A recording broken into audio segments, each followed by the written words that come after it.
Bapak-bapak, ibu-ibu, saudara-saudara kaum muslimin rahimakumullah.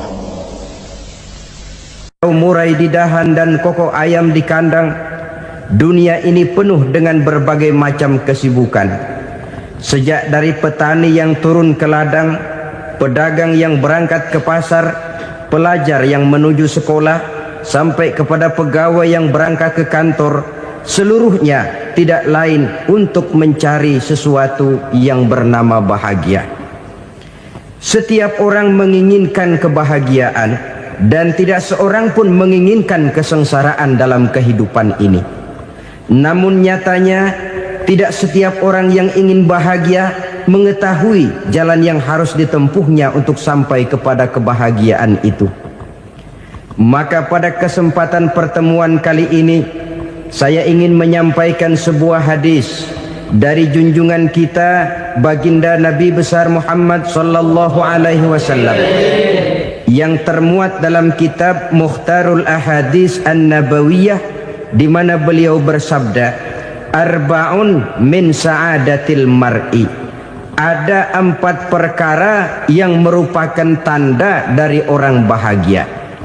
Saya mau tanya, di antara saudara-saudara yang hadir di sini, apa ada yang kepengen jadi orang sengsara?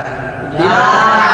Seluruhnya tentu ingin mendapatkan kebahagiaan. Maka menurut resep dari Nabi kita, tanda orang bahagia itu 4. Jadi kalau saudara ingin bahagia, harus mempunyai 4 perkara ini. Yang pertama, orang bahagia itu kata Nabi, darun wasi'un, punya rumah biar bagus asal gede, enak ngaturnya, daripada sudah punya rumah kecil adanya di pinggir kali, gubuk, kalau hujan bocor miring lagi, kiamat. Loh, kalau gitu Islam materialis dong. Hadis ini boleh diartikan dengan makna hakiki, arti yang sebenarnya, boleh diartikan dengan makna majazi, arti kiasan. Kalau dia diartikan dengan arti kias, maka yang dimaksud darun wasi'un ay qalbun wasi'un, rumah yang luas tidak lain daripada hati yang lapang. Karena di situ kunci kebahagiaan yang sebenarnya. Walaupun kita cuma tinggal di petak berukuran 2 kali 3 meter, kalau hati kita luas-luas rasanya rumah itu.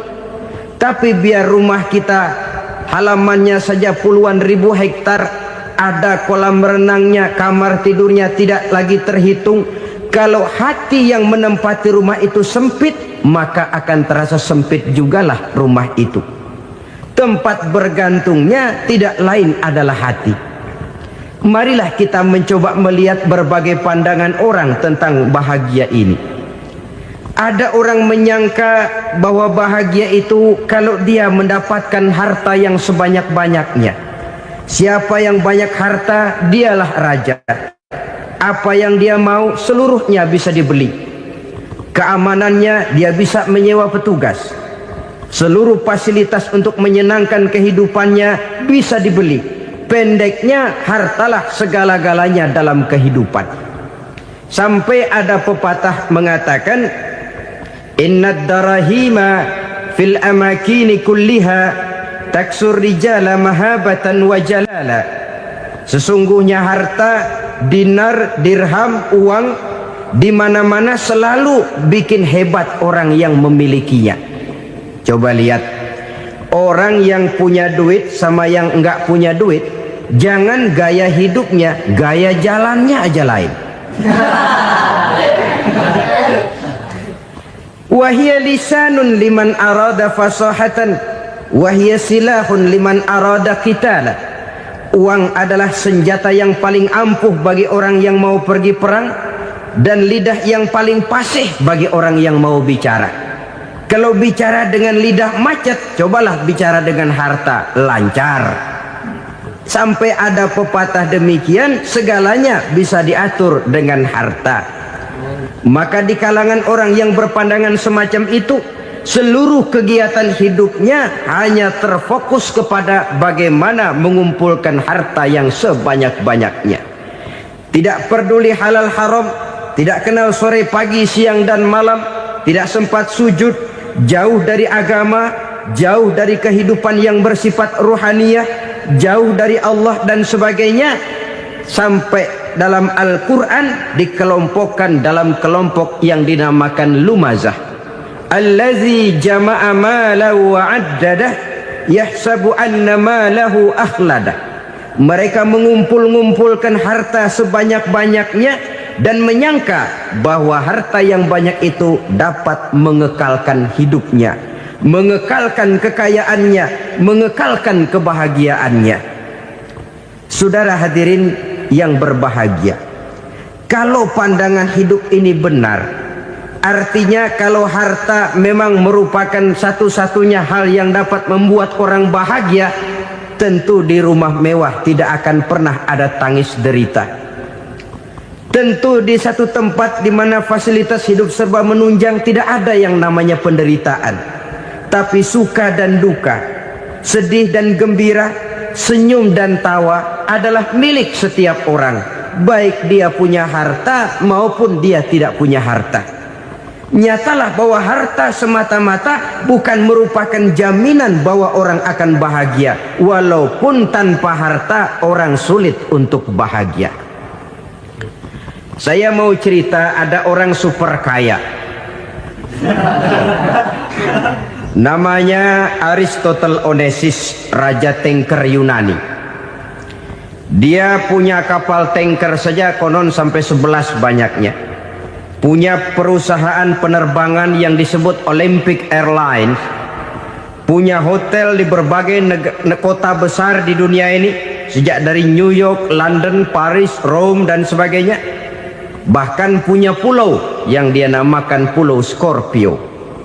Ini kan namanya sudah kaya nggak tanggung-tanggung, punya pulau. Nah, dia punya 2 orang anak, yang satu laki-laki namanya Alexander, yang satu perempuan namanya Maria Onesimus.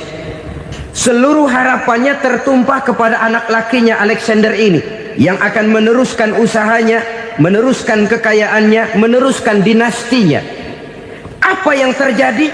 Ternyata anak yang dia harapkan yang bernama Alexander ini mati muda dalam kecelakaan pada waktu dia olahraga. Apa olahraganya? Namanya olahraga anak orang kaya, golongan jet set. Olahraganya olahraga pesawat terbang. Jatuh, ya nggak kapungut, habis mati. Tinggal satu anak perempuannya, Maria Onesimus. Tapi anak perempuan ini juga malah urakan. Terakhir dia pacaran, bahkan kemudian kawin sama orang Rusia. Rupanya Aristotle Onesimus ini broken. Kekayaannya yang berlimpah ruah, perusahaannya yang begitu banyak, siapa yang akan meneruskan? Siapa yang akan menggantikan? Sampai kemudian dia mengurung diri di Pulau Scorpio dan mati di sana secara mengenaskan. Seorang multi jutawan, seorang yang super kaya, mati menyendiri di pulau sepi. Ibarat kata pepatah, anak ayam mati di lumbung. Bukan kekurangan makanan, keurugan makanan. Begitu kehidupan Aristotle Onesimus. Dan banyak orang-orang yang sudah demikian kaya sampai dibingungkan oleh kekayaannya sendiri. Telusurilah kehidupan David Rockefeller misalnya, Henry Ford misalnya, Adnan Khashoggi misalnya. Multi jutawan yang kadang-kadang dibuat keder oleh kekayaannya sendiri. Pantas ketika Imam Ali ditawarkan orang, "Ya Ali, kalau kepadamu disuruh pilih ilmu atau harta, kau pilih mana?" Ya jelas pilih ilmu dong. Kenapa? Pertama, ilmu kalau kita berikan kepada orang lain tambah. Tapi harta kalau kita berikan kepada orang lain kurang.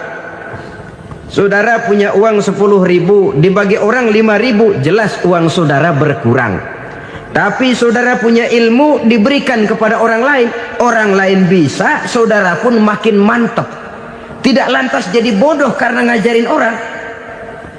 Saudara bisa Fatihah lalu mengajarkan orang Fatihah. Orang bisa, saudara pun makin hafal. Tidak lantas setelah diajarin orang ilmunya hilang. Begitu datang dia minta orang, tolong ajarin saya Fatihah, udah habis, nggak ada.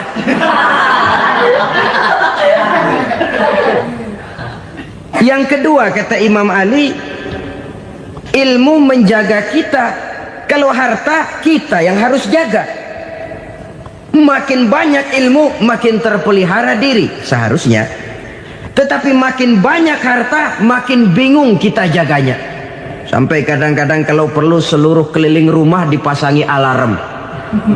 Belum cukup disewakan anjing besar-besar, pasang di depan pintu, awas anjing galak. Masih belum cukup juga, cari centeng tukang-tukang kepruk jaga rumah. Masih terasa belum aman, padahal rumahnya dikelilingi tembok besar. Di balik tembok ada pintu-pintunya tebal. Di balik pintu itu terbuka masuk kamar, kamar pun ada pintunya, pintunya pun kuat. Masuk ke dalam kamar ada lemari, lemarinya pun pintunya kuat, dikunci, kuncinya pun kuat. Tapi terhadap seluruhnya yang timbul cuma sekedar was-was saja. Kesimpulannya sekali lagi, tanpa harta orang memang sulit untuk bahagia. Tapi harta semata-mata tidak merupakan jaminan orang akan bahagia. Dengan hati yang luas, itu modal utama untuk mencapai kebahagiaan hidup. Orang yang hatinya luas, saudara-saudara, punya hati yang lapang, melihat kenyataan hidup ini, dia bersyukur senantiasa kepada Allah. Lantas tidak timbul hasud dan iri hatinya. Oleh karena itu jiwanya selalu lapang. Kalau tidak, cupik hati namanya. Dangkal pandangan, tidak senang melihat orang lain dapat nikmat, dan itu sering dijadikan contoh. Kalau orang yang lapang dada, dia lihat tetangganya beli TV baru, dia berkata, alhamdulillah ya, tetangga kita beli TV, mudah-mudahan kita bisa ikut nonton. Lapang dadanya. Tapi orang yang sempit hati, lihat tetangga beli televisi, meriang. Enggak diapa-apain, meriang. Besoknya dengar tetangga beli motor, makin sakit, ke rumah sakit. Lalu di rumah sakit dengar tetangganya beli mobil, mati. Disiksa oleh perasaannya sendiri. Orang kalau hati sudah sempit dalam hidup, kemanapun dia pergi, sempit rasanya medan kehidupannya. Kemudian kita melihat juga ada orang yang menilai bahwa bahagia itu katanya kalau punya kedudukan yang tinggi, pangkat yang agung, wibawa yang besar. Mungkin betul, tapi mungkin juga tidak. Bergantung kepada hati orang yang punya pangkat itu. Sama dengan harta tadi. Harta akan membawa bahagia kalau dia jatuh ke tangan orang yang berhati lapang. Tapi harta akan jadi bencana kalau jatuh ke tangan hati orang yang sempit. Pangkat akan membawa bahaya kalau jatuh di tangan hati orang yang sempit. Lebih dari itu, kenyataan mengajarkan kepada kita bahwa ternyata pangkat dan jabatan tidak selamanya memberikan kebahagiaan dalam kehidupan. Bahkan resikonya kelewat besar.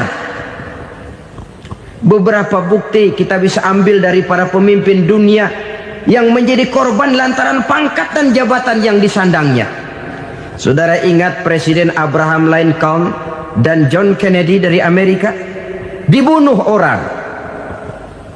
Park Chung-hee dari Korea Selatan, Ziaur Rahman dari Bangladesh, Anwar Sadat dari Mesir, terakhir Indira Gandhi dari India, menjadi korban dari pangkat dan jabatan yang disandangnya dari orang-orang yang tidak senang dia memegang jabatan itu.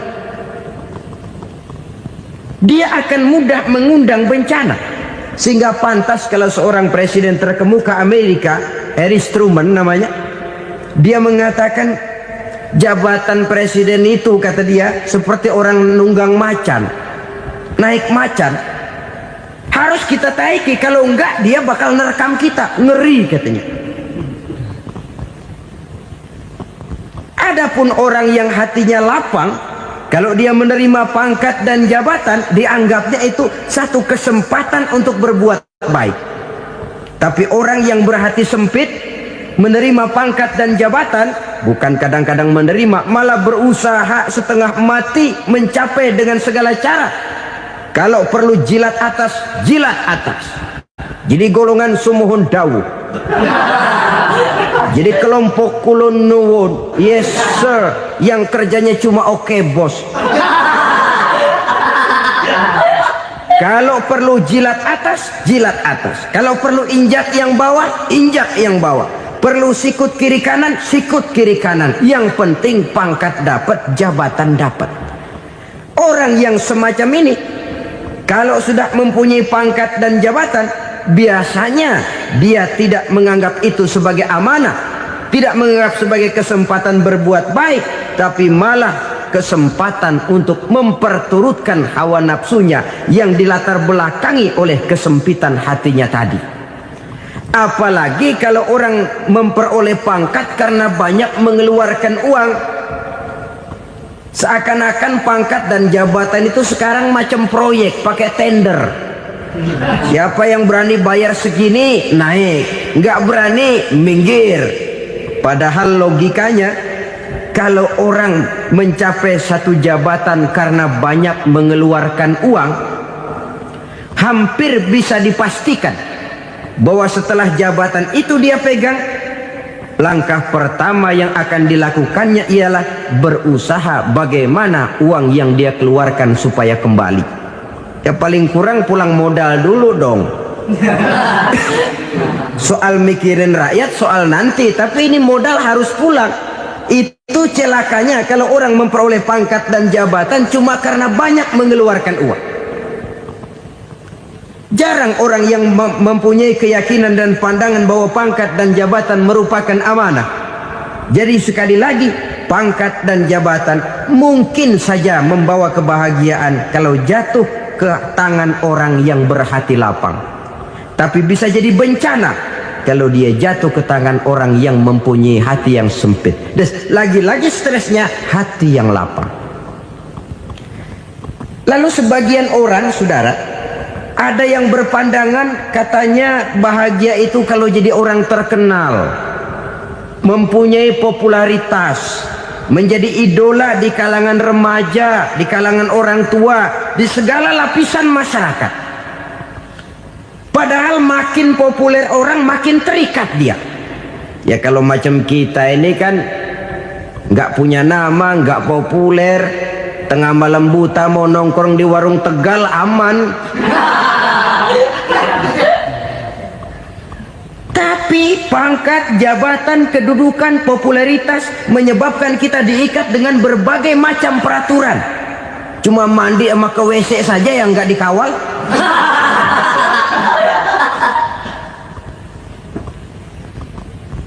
Benarkah popularitas, ketenaran membawa kebahagiaan? Mungkin, ya, tapi mungkin juga tidak. Kenapa?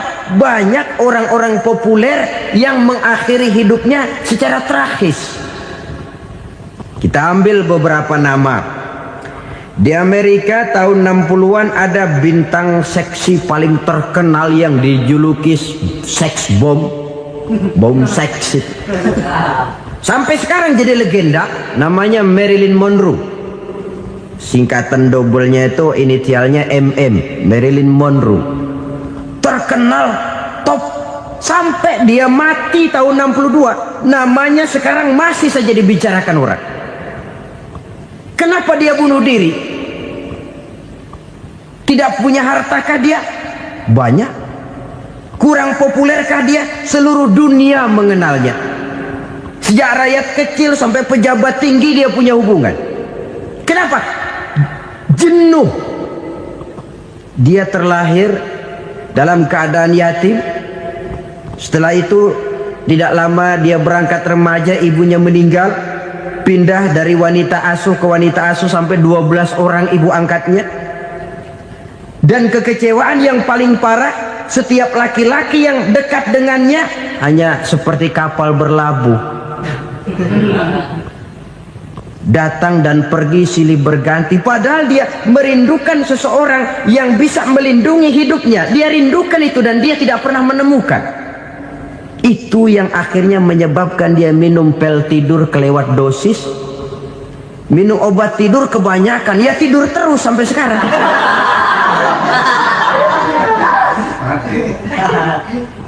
Dia mengakui, saya telah memiliki ketenaran, tapi saya tidak pernah hidup dalam ketenaran itu. Saya pandai main sandiwara, tapi saya ingin hidup dalam alam yang real sebagaimana umumnya orang. Itu yang dia rindukan. Menyusul jejak yang namanya Marilyn Monroe ini, Billie Holiday, saudara kenal tentu, di rumah sakit dirawat. Dia juga minum obat overdosis, mati lagi. Jimi Hendrix minum obat tidur overdosis kelewat batas, mati lagi. Lalu yang menghanyutkan diri di danau, Janis Joplin dan Brian Jones. Ini orang-orang populer, orang-orang terkemuka yang mengakhiri hidup secara tragis, bukan karena tidak terkenal, mungkin karena sudah saking terkenalnya. Contoh paling belakangan, Bruce Lee.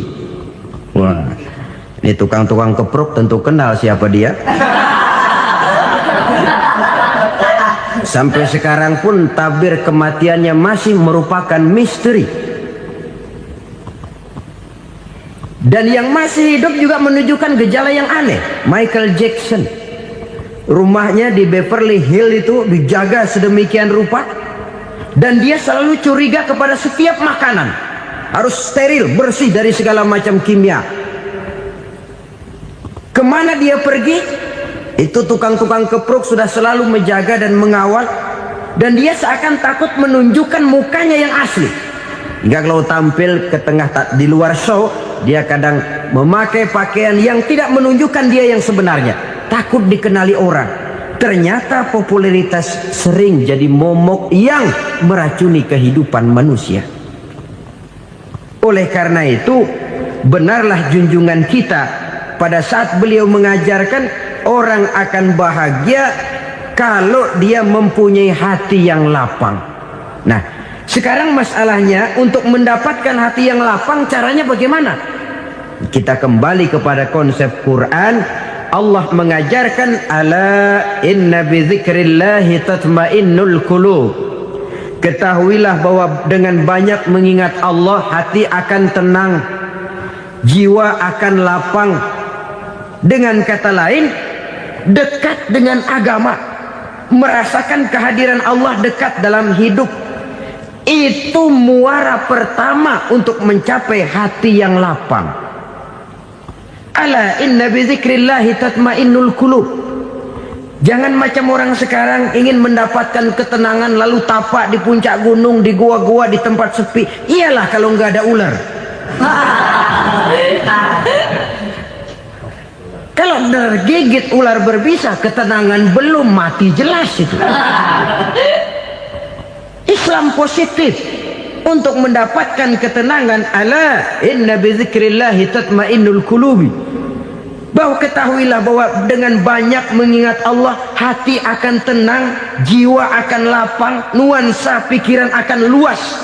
Karena yang namanya bahagia ada dimanapun manusia berada. Di kampung ada bahagia, di kota ada bahagia, di ngarai, di lembah, di gunung, di hutan, di lautan, di angkasa luar, dimanapun bahagia itu ada kalau kita bermodalkan hati yang lapang ini. Dan hati akan lapang kalau kita dekat dengan agama. Dekat dengan harta buat sementara hati mungkin tenang, tapi ketenangan yang relatif dan temporer. Apalagi orang tiap kali tambah harta, tiap kali tambah rencana. Itu wajar. Mungkin sebelumnya saudara berpikir, kalau punya duit 5.000 enak nih. Begitu punya duit 5.000, aduh sayang kalau 10.000 aja. Tiap kali tambah harta, tiap kali lain rencana. Makin banyak rencana, makin menjauhkan kita dari yang namanya ketenangan. Padahal ketenangan merupakan unsur utama untuk mencapai bahagia. Dan ketenangan itu bermuara dalam hati manusia. Tengoklah kehidupan ini. Orang yang banyak harta dengan orang miskin, berbedakah rasa sakit yang mereka tanggungkan? Rasanya tidak. Walaupun si kaya tidur di kasur empuk berselimutkan sutra mahal, sementara si miskin meringkuk di balai bambu yang keras dan kasar. Apabila maut datang, dia juga tidak pernah pilih bulu. Maut datang menjemput si kaya di singgasana keemasannya, dikelilingi oleh para pengasuh, dayang dan idang serta para pengawal. Dan maupun datang menjemput si miskin papa sehingga ia tergelepar di tepian jalan. Kedua-duanya bernama mati. Kalau nyata bahwa sakit yang ditanggung si kaya tidak beda dengan sakit yang ditanggung si miskin, bukan harta semata yang membuat orang bahagia. Hati yang tenang, jiwa yang lapang penuh kedamaian karena banyak berzikir dan mengingat Allah, itu merupakan modal utama untuk mencapai sesuatu yang bernama bahagia.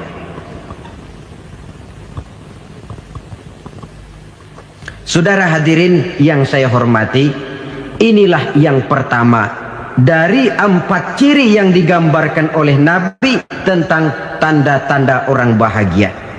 Dan harus berangkat dari yang pertama ini, hati yang lapang. Ini yang harus kita miliki lebih dahulu. Baru nanti akan menyusul kepada poin yang ketiga, kedua, dan selanjutnya. Sebab kalau hati sudah terisi dengan jiwa yang lapang, seluruh persoalan insya Allah akan bisa kita atasi dengan sebagaimana mestinya. Yang kedua sekarang, tanda orang bahagia menurut baginda Nabi, markabun syariah. Orang bahagia itu, kata beliau, punya kendaraan biar cepat asal lancar. Artinya kemana dia mau pergi mudah. Apa maksud hadis ini? Kalau kita kaji lebih dalam, kendaraan itu kan alat transportasi. Transportasi tidak lain adalah usaha memudahkan komunikasi. Pindah dari situ kepada teori bahwa manusia adalah zon political, makhluk bermasyarakat yang tidak bisa memenuhi kebutuhan hidupnya secara sendirian. Kita memerlukan keberadaan orang lain dalam kehidupan ini. Untuk memakai baju saja kita sudah perlukan petani yang tanam kapas, pabrik yang memintal kapas jadi benang, pabrik yang menenun benang jadi kain, sampai kepada mesin jahit, sampai kepada tukang jahit. Itu cuma untuk memakai pakaian saja.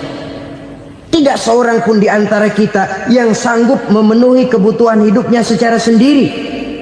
Kita perlu orang lain. Maka kebebasan dalam arti mutlak, kebebasan tanpa batas, itu tidak mungkin ada dalam kehidupan. Karena kita mengadakan yang disebut interaksi sosial. Setiap kegiatan kita tentu melibatkan orang lain. Menurut kita barangkali kita bebas jalan di jalan raya semaunya, tapi orang lain berkendaraan pun merasa bahwa ini ada juga jalan haknya, dan begitu selanjutnya. Oleh karena itu, maksud dari kendaraan yang cepat ini adalah khulata'uhu ma'as solihin. Lingkungan pergaulannya terdiri dari orang-orang soleh. Pergaulannya luas. Kemana dia pergi ada temannya. Kesulitannya ada tempat dia cerita. Dan kesulitan kalau sudah diceritakan kepada orang lain, taruh kata orang itu tidak bisa menolong, namun menceritakannya kepada orang yang kita percayai, kan paling kurang sudah mengurangi beban jiwa, mengurangi tanggungan batin, merasa masih ada tempat kita cerita. Maka lebih baik orang awam yang mau bergaul ketimbang orang setengah alim tapi ngunci pintu. Sebab nantinya akan timbul sikap picik, cupik pandangan, dan tidak luas menghadapi kenyataan dalam kehidupan ini.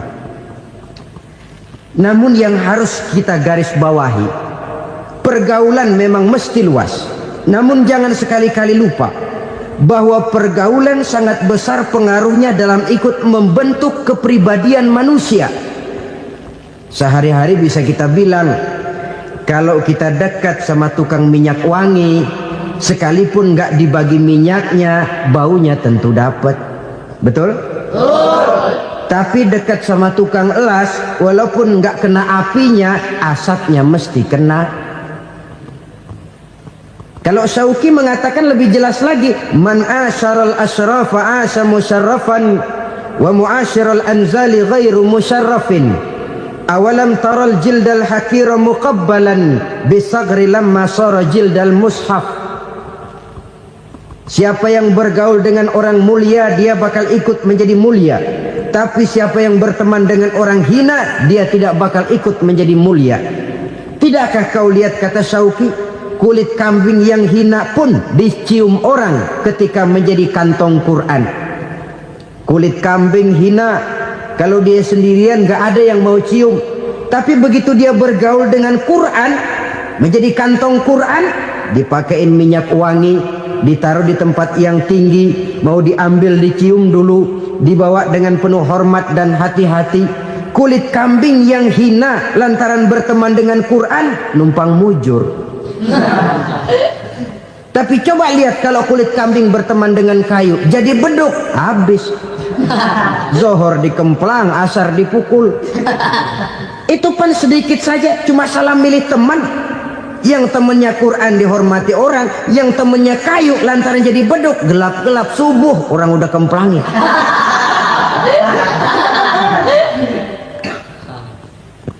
Maka terutama kepada adik-adik remaja yang masih mencari identitas diri, yang ibarat kaset masih kaset kosong, mudah diisi oleh apapun, pandai-pandailah memilih teman dalam bergaul. Karena banyak orang yang tadinya baik-baik, ketika terseret dalam pergaulan dengan orang yang tidak baik, kebaikannya menjadi lentur dan luntur. Tapi berapa banyak bajingan-bajingan tengik, orang-orang yang berlumur noda dan dosa, tiap hari melakukan maksiat, namun bergaul dengan orang yang baik-baik, pada akhirnya sedikit demi sedikit beringsut dan berangsur dia terbiasa mengikuti kebaikan-kebaikan. Saya tekankan ini kepada remaja karena mereka masih mencari identitas diri. Apa yang mereka lihat mereka mau, apa yang mereka dengar mereka ingin tahu. Coba lihat kehidupan remaja. Pulang nonton film Rambo, pengen jadi Rambo, gagah, maunya belekai melulu. Pulang nonton film Superman, pengen bisa terbang. Pulang nonton India, nyanyi melulu. Wajar, mereka masih mencari identitas diri. Saya ini sebenarnya siapa? Lingkungan, pergaulan akan membentuk itu. Karena itu pandai-pandailah bergaul, karena ia sangat besar pengaruhnya dalam ikut membentuk kepribadian manusia. Apalagi sifat yang jelek lebih cepat menularnya ketimbang sifat yang baik. Sifat yang baik, watak yang soleh itu lambat sekali untuk menular. Tapi yang tidak baik, kan prosesnya mah kalau remaja biasanya mula-mula dengar. Karena dengar lalu pengen tahu. Karena pengen tahu lalu ngeliatin. Begitu ngeliatin kan pengen nyobain. Setelah nyobain ketagihan. Nah, ini prosesnya. Yang namanya ganja, morfin, narkotik awalnya kan begitu. Mula-mula denger katanya kalau sudah fly to the sky, sudah melayang ke langit katanya, disitulah puncak kebahagiaan. Mulanya cuma denger. Karena denger pengen tahu.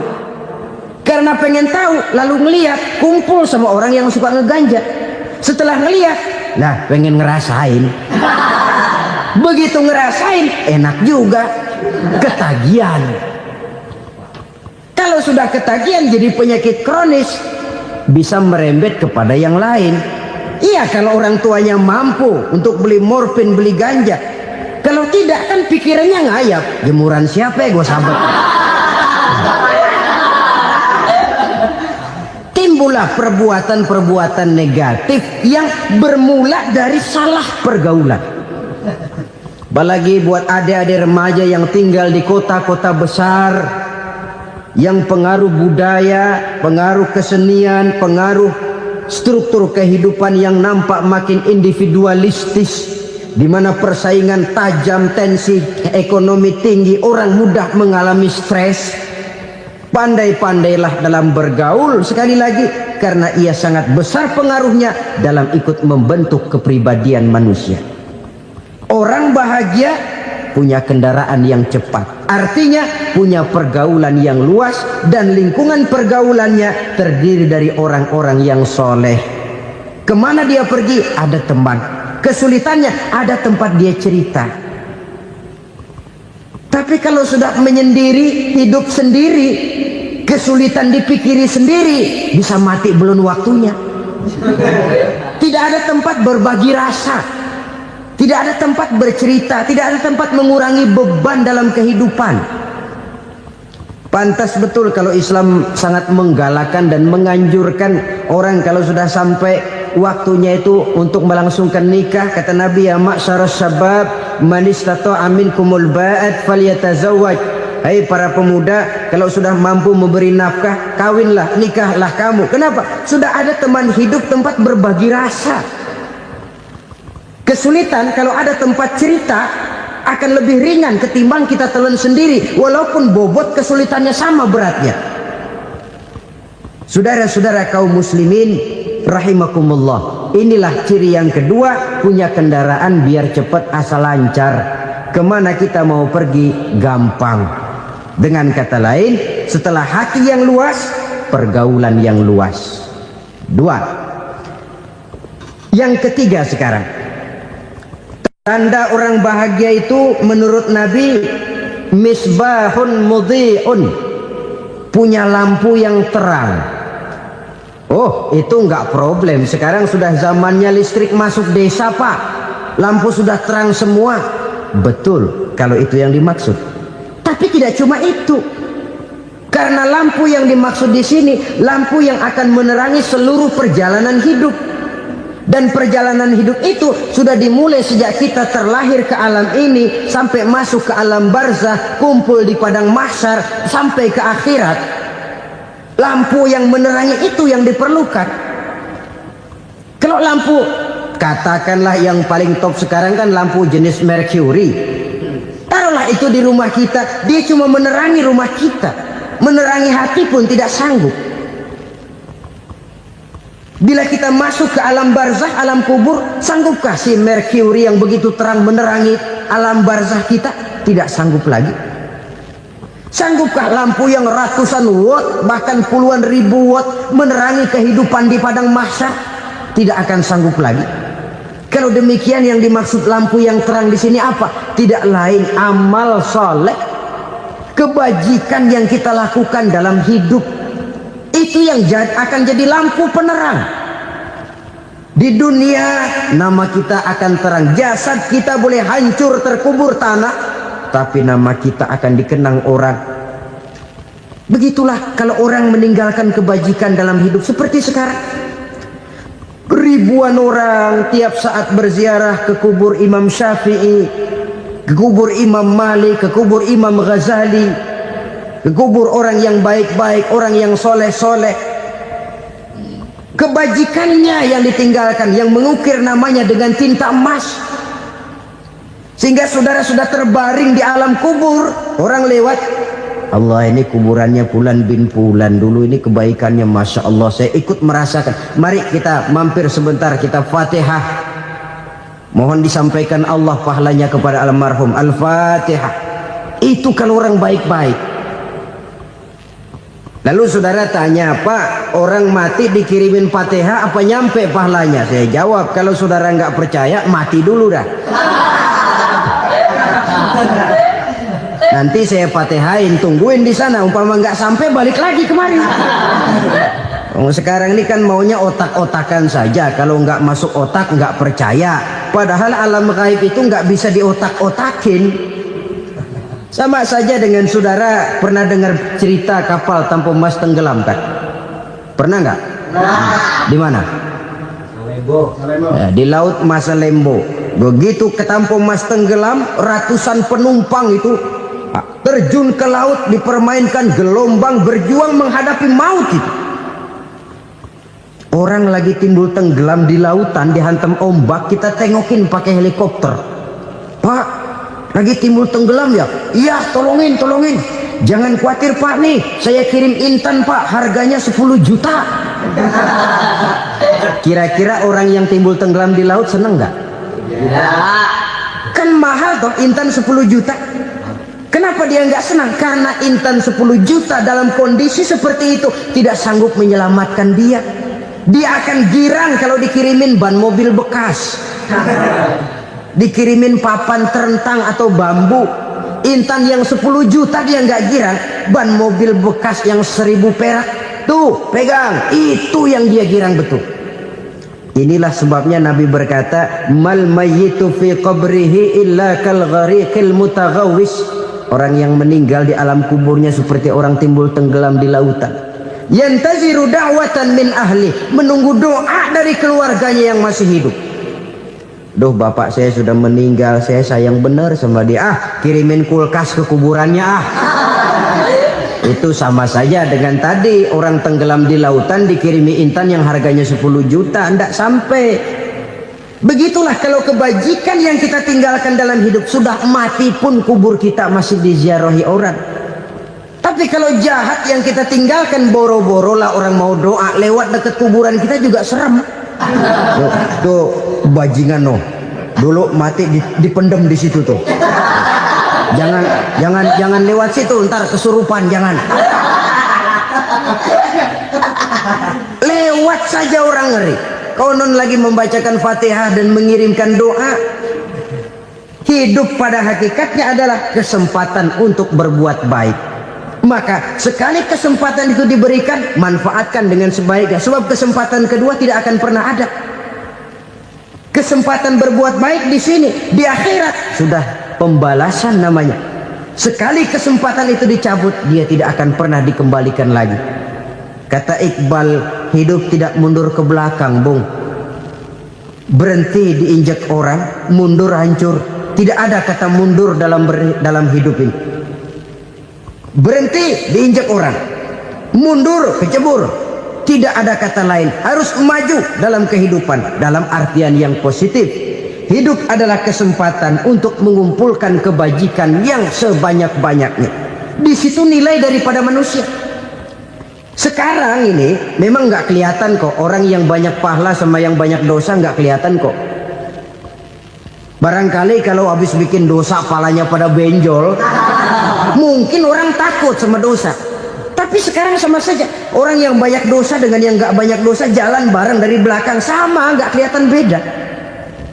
Tapi ada waktunya di mana pahala memegang peranan, di mana dosa diperlihatkan. Sama saja kalau kita bawa mobil siang, lampu kan nggak begitu berfungsi. Apa lalu bilang, alah ini lampu berat-beratin, copot-copotin aja dah. Tidak perlu begitu. Kenapa? Pada suatu saat malam senja akan datang. Bila matahari terbenam, senja pun datang, gelap mulai merayap, disitulah baru terasa perlunya lampu. Pahala begitu. Sekarang orang yang nggak ada pahalanya nggak kelihatan dalam kehidupan. Tapi pada suatu saat senja kehidupan akan datang. Ajal merenggut nyawa, malam merayap, dan hidup mulai diliputi kegelapan di alam barzah.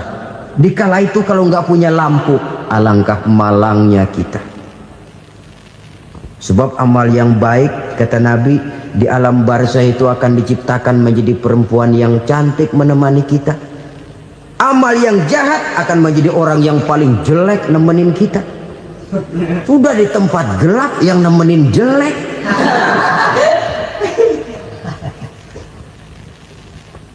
Kaum muslimin rahimakumullah. Kalau demikian masalahnya, tergantunglah kita pandai memanfaatkan waktu. Al-waktu kasayf, waktu itu cepat sekali. Yang namanya waktu itu tahu-tahu.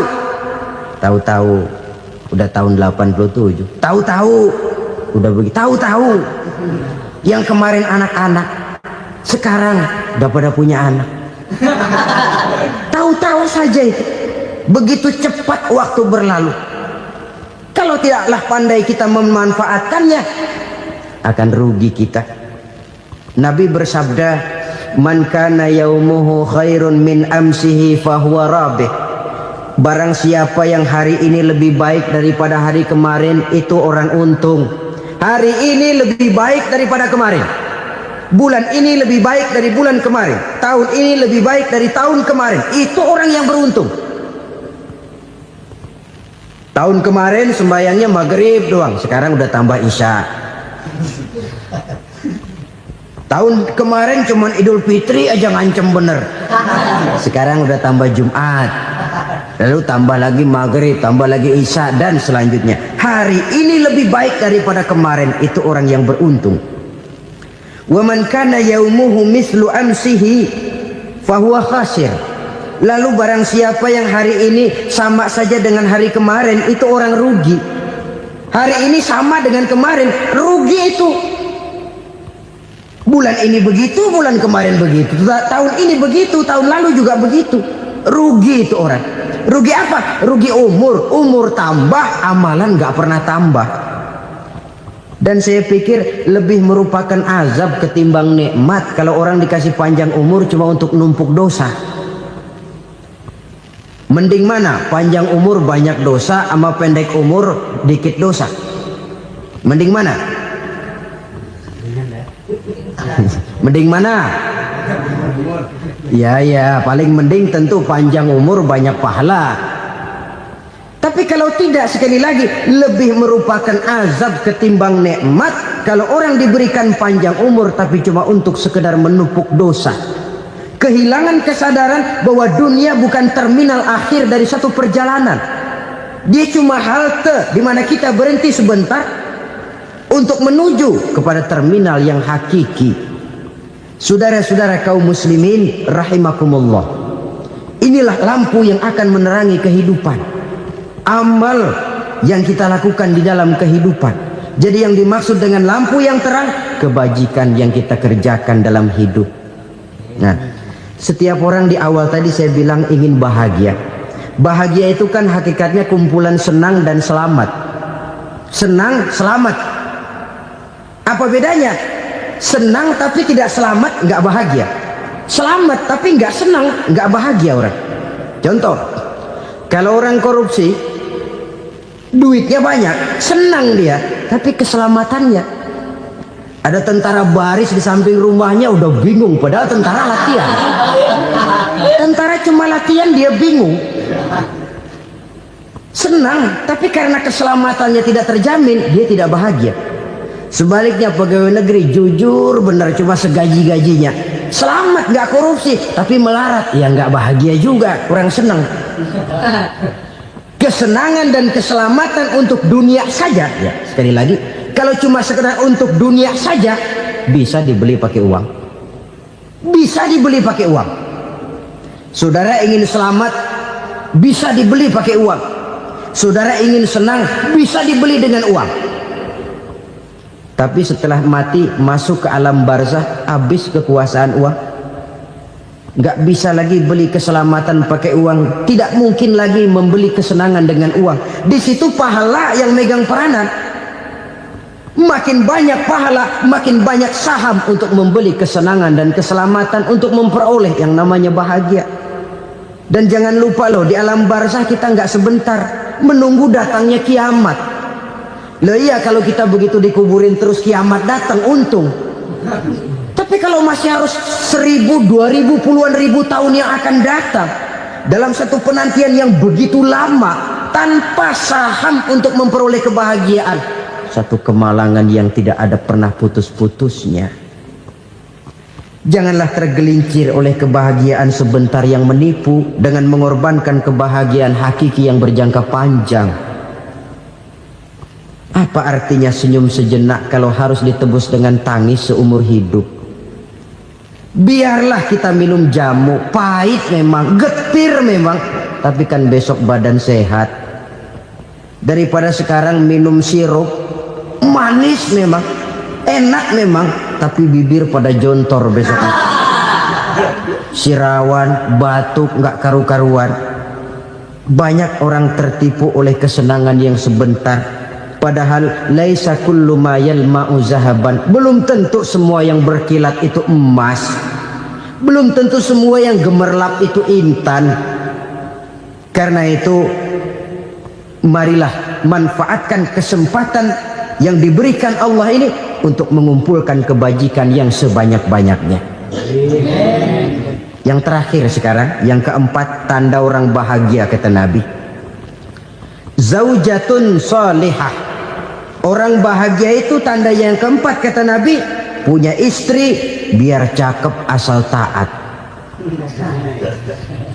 Sudah surga itu, cakep taat. Istri kayak gitu, kalau belum mati jangan dikuburin dulu itu. Sudah cakep taat lagi. Tapi kadang-kadang enggak, udah jelek ngadat melulu. Apa yang mau dipilih? Sebab itu Quran mengatakan istri pakaian untuk suami, suami pakaian untuk istri. Kenapa suami istri diibaratkan pakaian? Alangkah tingginya gaya bahasa Quran ini. Suami istri teman hidup, hidup perjalanan panjang.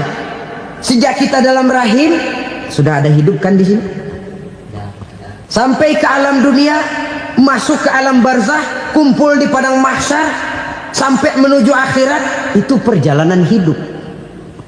Carilah istri atau suami teman hidup yang membawa manfaat tidak hanya kehidupan di dunia ini, sampai di alam barzah, sampai di padang mahsyar. Suaminya mungkin meninggal lebih dulu atau istrinya mungkin meninggal lebih dulu. Tapi suami atau istri yang masih hidup berbuat kebajikan. Suami saya meninggal, ada hartanya, saya sedekahkan, niat pahala untuk almarhum suami saya. Ini teman hidup. Tidak dibatasi dan tidak bisa dipisahkan oleh maut sekalipun. Zohirnya mungkin pisah, badannya mungkin pisah, tapi hatinya, jiwanya, kebersamaannya dalam menghadapi kehidupan. Karena itu, saudara-saudara, bahasa Quran indah. Suami istri diibaratkan seperti pakaian.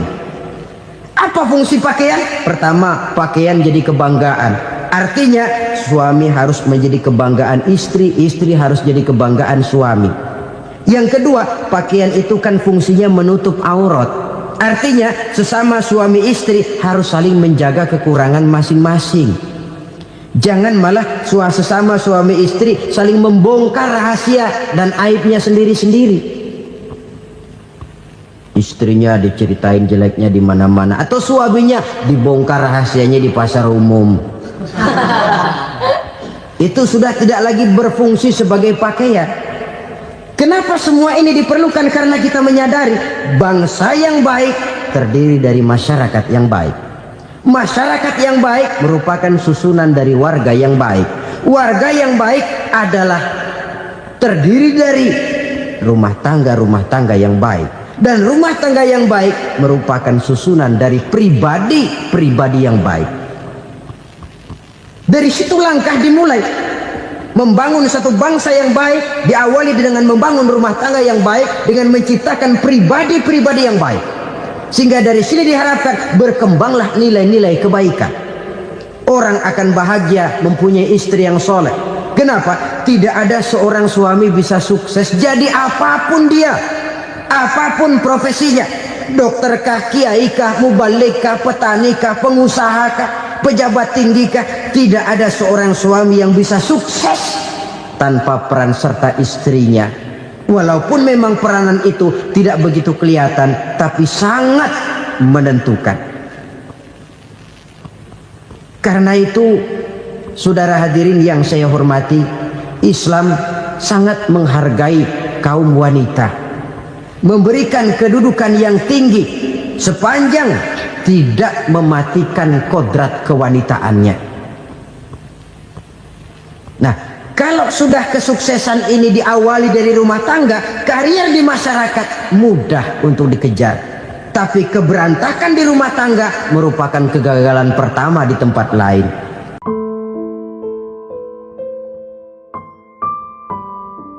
Saya percaya kepada sesuatu yang saya mengerti, sesuatu yang boleh dipelajari sejak TK sampai perguruan tinggi, sejak anak-anak sampai kakek nenek.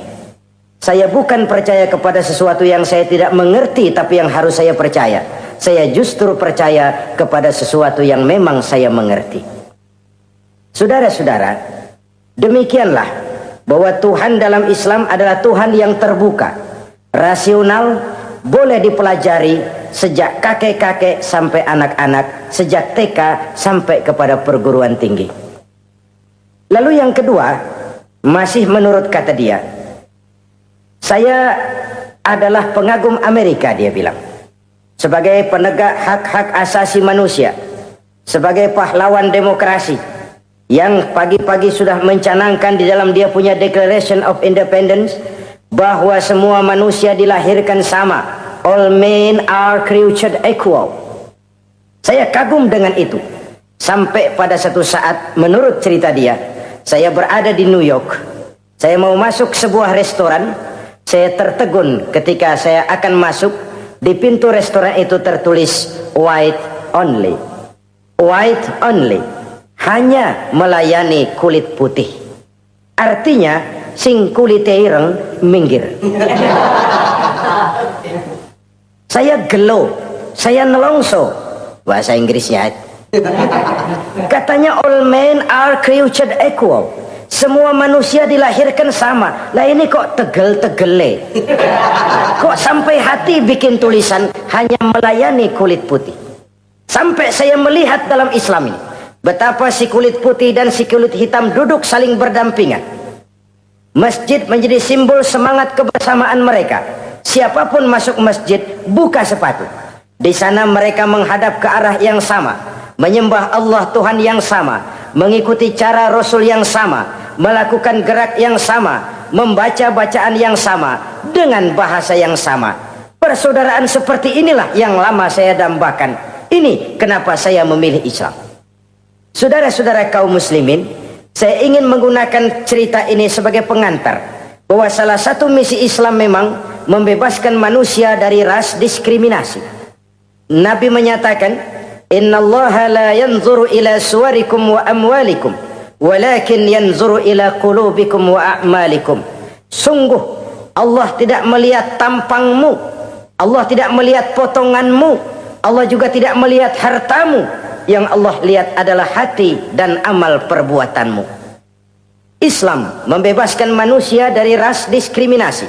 Dari manapun orang datang, apapun warna kulitnya, dari suku apapun ia dilahirkan, akidah mengikatnya dalam satu persaudaraan yang mesra, persaudaraan Islam. Nilai manusia dengan demikian bergantung kepada ketakwaannya. Takwa, seperti kita tahu, adalah bahasa Quran yang sudah menjadi bahasa kita. Sedemikian sering kalimat ini dipakai, sampai-sampai ia mengalami pergeseran dari arti yang sebenarnya.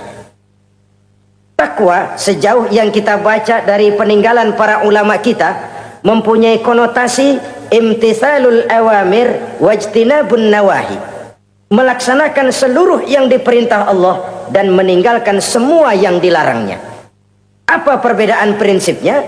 Kalau melaksanakan perintah itu sesuai dengan kemampuan, tapi menjauhi larangan itu mutlak. Enak kalau ada ayat jauhilah larangan Allah semampu kamu, enak. Yang semampu kita itu melaksanakan perintah, tapi kalau sudah meninggalkan larangan mutlak, jauhi, tinggalkan. Disitulah nilai ketakwaan seseorang. Ini kan enggak, karena takwa digunakan oleh semua orang, akhirnya artinya bergeser. Semua ngomong takwa. Pejabat kalau dilantik bertakwa, bertakwa, bertakwa, sampai membleh bertakwa. Setelah pelantikan mata takwa ngalor dia ngidul. Harus dikembalikan kepada pengertian asalnya. Takwa itu adalah komitmen seseorang kepada perintah Allah dan komitmen meninggalkan yang dilarangnya sesuai dengan kemampuan. Di situ nilai manusia dalam pandangan Allah. Yang tadi Nabi katakan, Allah nggak lihat potongan kita, Allah nggak lihat harta kita. Yang Allah lihat adalah hati dan amal perbuatan, dan itulah takwa itu. Maha benar Allah dengan firman-Nya yang menyatakan inna akramakum indallahi atqakum. Yang paling mulia di antara kamu dalam pandangan Allah adalah orang yang paling bertakwa kepadanya. Sering sekali sekarang ini kalimat agama digunakan untuk maksud yang tidak sama dengan maksud agama. Ya contoh kalimat takwa ini. Atau misalnya kita baca iklan telah berpulang ke rahmatullah dengan tenang. Kalau dengan tenangnya sih boleh dah, mana ada orang mati kelojotan. Tenang. Tapi ke rahmatullah. Rahmatullah itu kan artinya kasih sayang Allah. Kasih sayang Allah itu kan surga. Kalau bajingan mati, enggak ke rahmatullah pulangnya. Kalau mau jujur mestinya telah pulang ke neraka. Kalau mau jujur, kalau mau pakai bahasa netral sopan, telah berpulang. Begitu sajalah. Pulang kemana? Ya sesuai dengan amalan dia. Tapi kita kadang salah kaprah menggunakan kalimat rahmatullah untuk yang tidak baik. Termasuk di dalamnya penggunaan kalimat takwa ini. Padahal disinilah nilai manusia dalam pandangan Allah. Kalau manusia dinilai dari potongannya, bintang film nomor 1 masuk surga. Kalau manusia dinilai dari hartanya, konglomerat nomor 1, kita mau belakangan buncit banget gitu. Allah Maha benar. Yang paling mulia di antara kamu dalam pandangan Allah, yang paling bertakwa kepadanya. Nah, apa sih sifat-sifat orang takwa itu? Ini yang akan kita bicarakan pada pertemuan kali ini. Berangkat dari surah Al-Baqarah ayat 3 sampai dengan ayat 5, kita akan melihat 5 tanda orang-orang takwa itu. Apa dia? Pertama, allazina yu'minuna bil ghaib. Orang yang bertakwa adalah orang yang beriman kepada hal-hal yang gaib. Kita tahu bahwa yang ada ini kan cuma 2 saja pada hakikatnya. Pertama Allah dan yang kedua alam. Allah adalah apa yang selain alam. Yang selain alam itu ya Allah namanya. Allah itu bukan alam dan alam bukannya Allah. Allah disebut Khalik, alam disebut makhluk. Kemudian alam ini kan ada 2 macam. Ada alam nyata, ada alam gaib. Ada alam syahadah, ada alam gaib. Alam nyata kita sebut dengan alam fisika, dan alam gaib kita namakan dengan alam metafisika. Termasuk dalam alam gaib ini kita wajib beriman. Akhirat, alam gaib, kita percaya akhirat itu ada. Alam kubur, alam gaib, kita yakini keberadaannya. Malaikat, alam gaib. Jin, alam gaib. Setan, genderuwo, memedi, kuntilanak, tuyul. Kita percaya kepada iblis, percaya bahwa iblis itu ada. Kita percaya kepada malaikat, percaya bahwa malaikat itu ada. Dan kepercayaan ini sudah nature. Kalau kita lihat dalam dunia animisme, orang dahulu menyembah pohon sebenarnya kan karena dia percaya bahwa pohon punya kekuatan. Kekuatan itu yang disembah untuk mengharap manfaatnya atau terhindar dari bahaya yang bisa ditimbulkannya. Orang menyembah api karena percaya di balik api itu ada kekuatan. Orang menyembah lautan begitu, orang menyembah gunung begitu. Nah, Islam mengarahkan ini kepada hal-hal yang lebih konkret. Percaya kepada alam gaib. Bahwa di balik alam nyata ini ada alam yang tidak nyata. Apakah itu namanya akhirat, alam barzah, malaikat, jin, itu semua termasuk di dalam alam yang gaib. Orang yang bertakwa, allazina yu'minuna bil gaib. Dia percaya kepada yang gaib-gaib itu. Percaya tentang adanya. Bukan percaya kepada iblis lalu ngikutin si iblis, bukan. Kita percaya yang namanya iblis itu ada, setan itu ada, jin itu ada, malaikat itu ada, alam kubur itu ada. Sebagai makhluk yang diciptakan oleh Allah, dan Allah sebagai Khalik. Baik alam syahadat, baik alam gaib, penciptanya tetap Allah Subhanahu wa ta'ala. Allah menciptakan siang, Allah ciptakan malam, Allah ciptakan yang baik, Allah ciptakan yang tidak baik. Apa perlunya? Ada manfaatnya untuk keseimbangan dalam alam ini. Manusia kan diberikan kebebasan. Bahwa segala sesuatu sudah ditentukan Allah memang, tapi kan tidak diberitahukan ke kita. Alam naj'al lahu ainaini wa lisana wa syafatain. Bukankah kami berikan kamu 2 mata, 2 telinga, lidah? Bukankah kami berikan kamu kemampuan untuk berpikir? Kami berikan tunjukkan 2 jalan yang baik, yang tidak baik. Kira-kira, manusia, ini jalan kebaikan. Akhirnya akan sampai ke surga. ini jalan kejahatan, akhirnya akan sampai ke neraka. Silakan kamu memilih. Agar kamu tidak salah pilih, kami berikan otak, kami turunkan Rasul, kami turunkan wahyu, kami turunkan agama. Kalau sudah semikian komplitnya masih salah pilih juga, emang dasar rezeki bonyok. Dikasih otak, diturunkan Nabi dan Rasul, diturunkan wahyu, ditunjukkan jalan kebenaran. Malahan kata Imam Mustafa Al-Maraghi, Allah memberikan petunjuk kepada kita itu bertahap. Pertama diberikan yang namanya hidayatul ilham, insting. Insting ini tingkatan dasar yang sangat diperlukan oleh manusia. Kita bisa lapar, kita bisa sedih, kita bisa gembira, kita bisa nangis, kita bisa ketawa. Nggak ada yang ngajarin. Belum pernah saya melihat ada kursus ketawa, belum pernah. Belum pernah ada akademi pertangisan, nggak ada. Itu insting yang kita bawa sejak lahir. Dan anehnya ketawa tiap orang nggak sama, nangis tiap orang nggak sama. Itu insting. Bayangin kalau itu nggak ada, kita nggak bisa sedih, nggak bisa gembira, kita nggak bisa ketawa, nggak bisa nangis. Polos hidup ini, kayak boneka. Nggak ada insting. Nah, ini juga diberikan kepada binatang. Binatang kan cuma instingnya insting rendah. Binatang marah bisa marah, tapi perasaan mulia binatang nggak punya. Kepengen dipuji kan kagak ada binatang. Dia cuma punya perasaan-perasaan rendah. Marah, pengen tahu kebo kita sodok, marah dia. Perasaan rendah, lapar binatang punya, kenyang binatang punya, tapi perasaan tinggi binatang nggak punya. Kepengen hidup lebih baik, nggak ada. Kepengen hidup terhormat, nggak ada. Senang kalau dipuji, nggak ada. Coba dah kebo kita puji habis-habisan, diam aja dia. Waduh, lu bukan main, hebat bener. Ya tetap aja kebo. Atau kita caci maki, nggak bakal dia marah. Ini perasaan tinggi, ingin lebih baik, ingin lebih terhormat, senang kalau dipuji, marah kalau dicaci. Itu perasaan tinggi yang hanya diberikan kepada manusia. Manusia dipuji senang, dicaci marah. Orang kita puji walaupun wah kamu hebat bener, walaupun dia bilang ah kamu bisa aja, tapi kupingnya tetap aja mekar. Senang kalau dipuji. Insting yang rendah diberikan juga kepada binatang, tapi bukan insting yang tinggi. Ini petunjuk pertama. Dengan itu kita punya perasaan dasar untuk mengagumi, untuk sedih, untuk gembira dan sebagainya. Setelah insting kita diberikan panca indera yang kerjanya juga nggak sama. Penciuman dengan pendengaran dengan penglihatan kan nggak sama. Yang enak buat kuping belum tentu enak buat hidung. Orang buang angin kalau ditinjau dari segi bunyi enak buat kuping, tapi hidung kan kelabakan. Kerjanya nggak sama.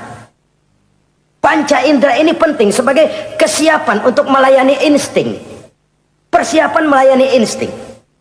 Cukupkah? Tidak. Binatang juga diberikan panca indera. Bahkan kadang-kadang panca indera binatang lebih tajam daripada panca indera manusia. Nah, lalu diberikan yang ketiga. Ini yang membedakan manusia dari binatang. Apa? Hidayah berupa akal, pikiran. Dengan ini, coba kita lihat. Manusia bikin rumah, burung bikin rumah.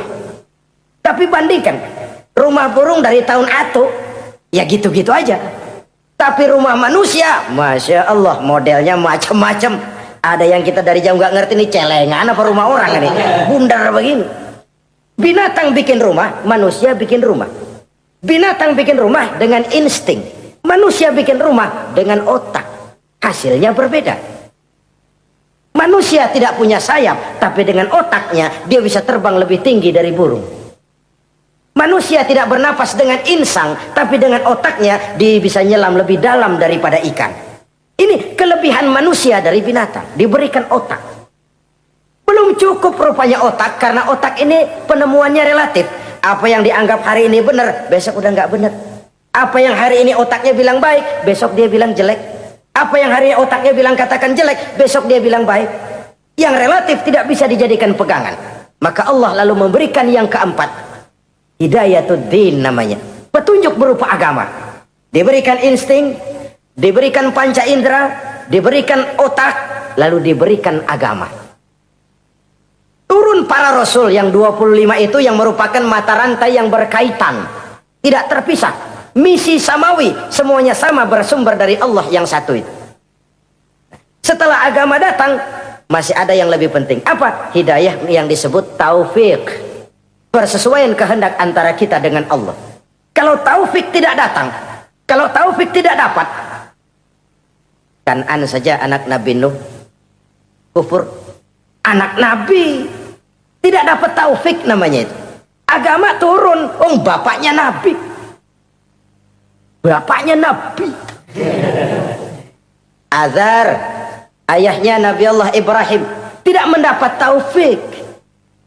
Lalu Abu Jahal, Abu Lahab, pamannya Nabi, tidak mendapat taufik. Lalu istrinya Nabi Lut tidak mendapat taufik. Bayangkan ini, anak Nabi, paman Nabi, bapak Nabi, istri Nabi. Taufik inilah yang hak prerogatif Allah. Insting semua dikasih, panca indera semua dikasih, otak semua dikasih, agama kepada semua diturunkan. Tapi taufik ini hak prerogatif Allah. Lah kita ini bersyukur, ponakan Nabi aja bukan dapat taufik. Tidak sekedar mendengar Islam, mendengar agama, tapi mengikuti agama itu sendiri. Inilah institusi-institusi yang diberikan Allah kepada kita.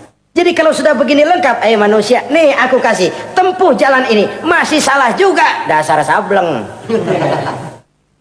Pantas kalau Allah mengadili, pantas kalau Allah memberikan sanksi. Kenapa? Rasul udah turun, otak dikasih, panca indera dikasih, peringatan dikasih, masih salah juga, pantas dong kalau diadili.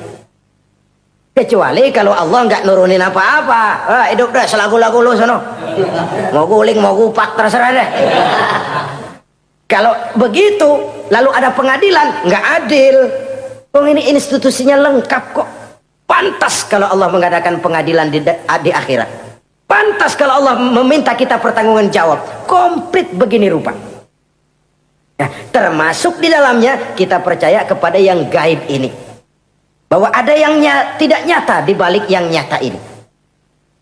Ada yang kita percaya kebaikannya, ada yang kita percaya sekedar percaya saja. Kayak setan, iblis, kita percaya adanya, tapi kan nggak wajib ngikutin. Termasuk mempelajari ilmu-ilmunya setan, ilmu-ilmunya iblis. Tenung, santet, nujum-nujuman, ramal-ramalan, itu kan ilmu-ilmunya setan, ilmu-ilmunya iblis. Belajar saja pun jangan, belajar saja pun nggak boleh, apalagi sampai mengamalkannya. Karena tatkala kita belajar apalagi mengamalkan, kita sudah bersekutu dengan setan dan iblis. Nauzubillah summa nauzubillah. Ini yang pertama. Jadi orang yang bertakwa itu sifatnya yang pertama, dia percaya kepada yang gaib. Di balik yang nyata ada yang tidak nyata. Lah, saudara-saudara, jangankan yang alam seperti ini ya, alam kubur, alam akhirat, masih di alam nyata ini saja ada sesuatu yang hanya kita bisa rasakan tapi nggak bisa kita lihat, nggak bisa kita pegang. Contohnya angin, ada tuh kita rasain tapi kan nggak bisa kita pegang. Bentuknya bagaimana kita nggak tahu. Wah, merah pak, kenapa? Buktinya dikerok. Itu mah merah kerokan, bukan warna angin merah. Sesuatu yang ada tapi hanya bisa kita rasakan. Pedas, makan cabai pedas. Pedas itu ada, tapi kan abstrak. Mana sih pedasnya? Nggak bisa kita pegang, nggak bisa kita lihat, tapi kita rasain. Oh, itu yang hijau mah cabai, mang. Pedasnya mana pedasnya? Sesuatu yang cuma ada rasa, tanpa bentuk, tanpa bisa kita jamah. Ini satu langkah untuk mengantar kita memahami yang gaib. Yang masih dalam alam nyata saja ada sesuatu yang kita cuma merasakan adanya, tapi kita nggak bisa lihat, kita nggak bisa pegang. Makanya ada orang tanya, Pak, itu kalau orang mati dibacain Fatihah di sono apa pahalanya nyampe tuh? Saya jawab, kalau ente nggak percaya mati dulu dah. Mati dulu, bacain Fatihah, tungguin di sono. Kalau nggak nyampe balik lagi kemari. Long bagaimana hal-hal yang kayak begitu? Wong sholat saja kita nggak tahu sholat kita diterima atau tidak oleh Allah. Kita puasa, kita hanya melaksanakan. Allah mau terima apa tidak kita nggak tahu. Itu yang nyata-nyata, apalagi sudah berkaitan dengan hal-hal yang gaib. Ini sifat yang pertama. Orang yang bertakwa, alladzina yu'minuna bil ghaib, dia percaya kepada yang gaib. Alam kubur itu ada, alam akhirat ada, malaikat ada, jin ada, surga ada, neraka ada, dan lain sebagainya. Satu. Yang kedua, orang yang bertakwa itu wa yuqimunas shalah. Setelah percaya kepada yang gaib, mereka juga mendirikan solat. Nah, mari kita lihat ayatnya. Selalu yang berkaitan dengan solat itu kalimatnya yuqimunas shalah, mendirikan solat, bukan mengerjakan. Gak ada ayat i'malis shalah, if'alis shalah, kerjakan solat, gak ada. Selalu aqimis shalah, dirikan solat. Kenapa? Kata para ulama, kalimat mendirikan ini mengandung makna istimrar, mengandung arti kontinuitas, ada kelanjutan. Mendirikan solat artinya mengerjakan solat dengan betul, selesai solat, ajaran solat diterjemahkan dalam kehidupan. Itu artinya mendirikan solat. Nah, kalau dilihat dari sisi ini, banyak di antara kita yang sudah mengerjakan solat tapi belum mendirikan solat. Sebab mendirikan istimrar, ada kesinambungan. Selesai solat, ajaran solat diterjemahkan di tengah-tengah kehidupan bermasyarakat. Sehingga solatnya punya refleksi, solatnya punya bias dalam membentuk kepribadian dirinya. Ini kadang-kadang rancu. Yang sembahyang dia, yang nyolong dia. Yang baca Quran dia, yang fitnah orang dia. Yang sedekah dia, yang nyolong dia juga. Ansip bingung bagaimana mutusinnya. Kalau mendirikan solat mengandung arti kesinambungan, selesai solat, ajaran solat diterjemahkan dalam kehidupan. Apa? Banyak tentunya. Misalnya solat melahirkan sikap rendah hati, melahirkan keikhlasan, melahirkan sifat jujur, melahirkan sifat disiplin, dan lain sebagainya. Dan itu diterjemahkan dalam kehidupan. Kita lihat, ini anggota badan kita yang paling terhormat kan kepala. Kalau bercanda sama teman, dipegang tangan, kita masih senyum. Dipegang kaki, kita masih senyum. Tapi kalau pala dikeplakin, jengkel bukan main. Kenapa? Al-Mukarram itu adanya di sini. Otak, di kepala.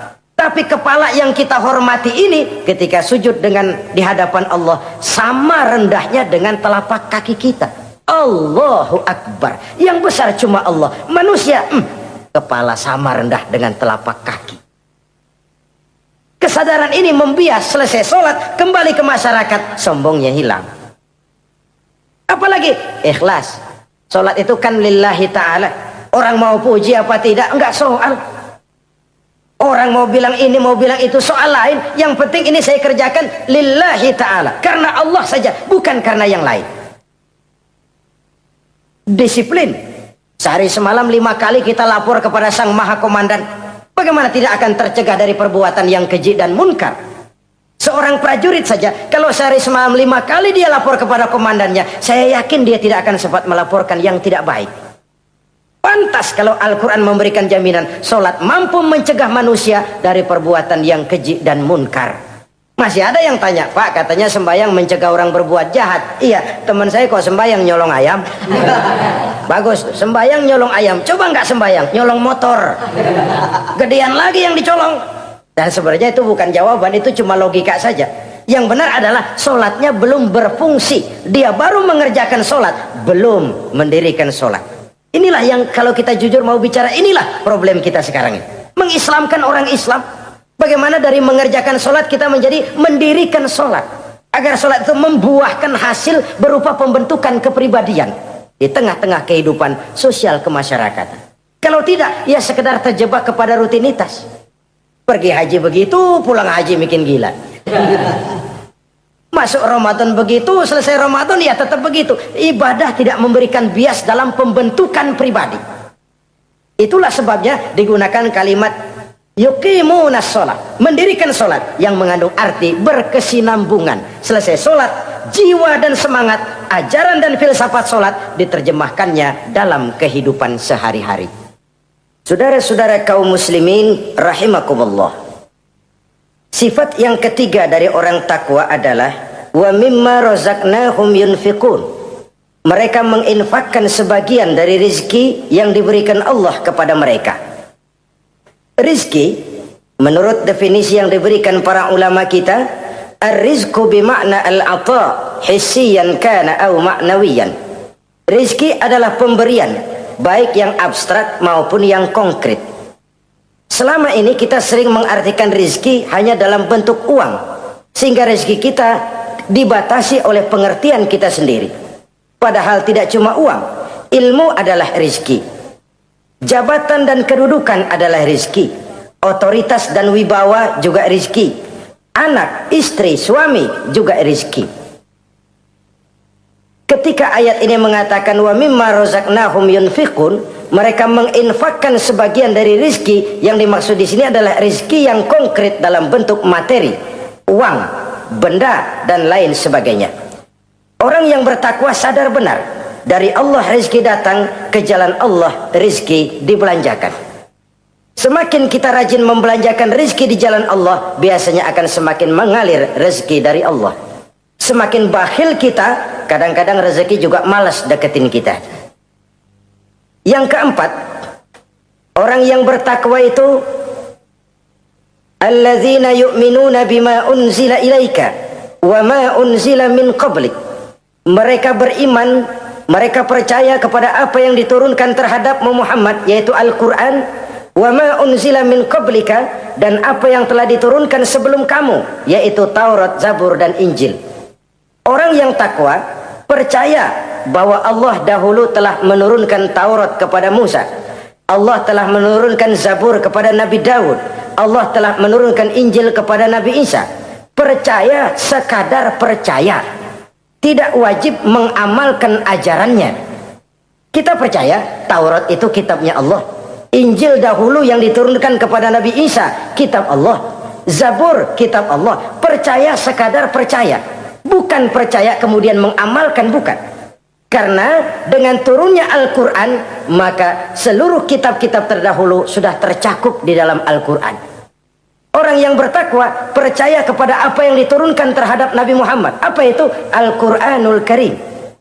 Bagaimana kepercayaan kita kepada Al-Quran? Bahwa dia kitab suci yang isi dan redaksinya langsung dari Allah, yang kita membacanya beribadah, mengerti atau tidak mengerti artinya. Akan lebih baik setelah bisa membaca, mengerti, kemudian mengamalkannya dalam kehidupan kita. Saudara-saudara, kalau kita adakan konteks ini di mana-mana, modernisasi, globalisasi, kemajuan sering membawa pergeseran nilai. Dulu, ini zaman dulu ya, waktu listrik belum masuk desa, kita rasakan betul kalau masuk kampung berasa banyak orang Islam, padahal rumah pakai lampu templok, lampu tempel, paling banter patromak. Tapi kita masuk kampung berasa kok banyak orang Islam. Kenapa? Suara Al-Quran kedengaran dari rumah-rumah. Kenapa? Ada anak-anak muda lagi latihan baca barzanji. Kenapa? Ada patayat, santri-santri wanita lagi baca solawatan. Kenapa? Nenek-nenek lagi ngapalin sifat 20 sembari nyisik. Wujud artinya ada, maka mustahil Allah. Zaman dulu terjadilah modernisasi, listrik masuk desa. Apa yang kita lihat? Rumah pada terang, terus televisi main gede-gedean, lalu radio kaset main kenceng-kencengan. Tergeserlah suara Al-Quran, apalagi solawatan, apalagi barzanjian. Apa tidak boleh? Ya boleh saja. Apa tidak bagus? Ya bagus saja. Tapi kalau harus menggeser, apalagi menggusur nilai-nilai positif, itu yang kita prihatin. Kan Nabi mengingatkan, la tattabi'anna sunnana man kana qablakum shibran bi shibrin wa zira'an bi zira'in. Kamu akan ikuti tingkah laku orang-orang sebelum kamu. Cuma ikut-ikutannya nggak berasa, sejengkal, lalu sehasta, lalu semeter, lalu 3 meter. Begitu enak kamu ikut-ikutan budaya orang lain, sampai yang kamu ikuti masuk lubang biawak, kamu akan masuk juga ke dalamnya. Inilah kehidupan kita, inilah kehidupan anak-anak kita. Jujur mereka lebih kenal Valentine Day daripada Muharram. Anak-anak kita, anak-anak muslim, kalau kita menghitung Muharram sampai Zulhijjah nggak hafal. Kalau Januari sampai Desember, anak-anak kita bangun tidur hafal. Muharram sampai Zulhijjah, jangan anaknya, bapaknya keder. Kita hanyut oleh budaya-budaya yang, ya bukan saya katakan bukan tidak baik, Tapi kalau harus menggeser, apalagi menggusur yang ada kaitannya dengan nilai agama, ini kan ironi. Ikut-ikutan kita sejengkal, semeter, sampai yang diikutin masuk lubang biawak, udah kadang asik ikut, ya ikut juga nyemplung ke dalamnya. Orang sering katakan mula-mula dari nama dulu nih yang kagak begitu kelihatan pengaruhnya. Mula-mula malu pakai nama yang berbau Quran, malu pakai nama yang berbau Islam. Dari nama nanti dia pindah ke pakaian, dari pakaian dia pindah ke pergaulan. Kalau sudah pindah ke pergaulan dikhawatirkan pindah agama pun nggak terasa. Wah, semua agama sama, semua agama bagus. Lalu bagaimana? Bagaimana musimnya aja. Ironi, menyedihkan, memilukan, bahkan memalukan. Yang tidak boleh kan fanatik kepada guru, yang tidak boleh kan fanatik kepada suku. Kalau kepada agama fanatik itu wajib, dalam arti bukan sempit, berpegang teguh kepada agama. Satu sikap yang wajar bahwa penganut suatu agama menganggap cuma agamanya yang benar. Itu sikap setiap penganut agama. Orang Kristen begitu, orang Hindu begitu, orang Buddha begitu. Kenapa kalau orang Islam begitu lalu dianggap ekstrim? Sebagai Muslim saya yakin cuma Islam yang benar. Kristen juga akan bilang begitu. Kristen yang benar, Buddha juga akan bilang begitu.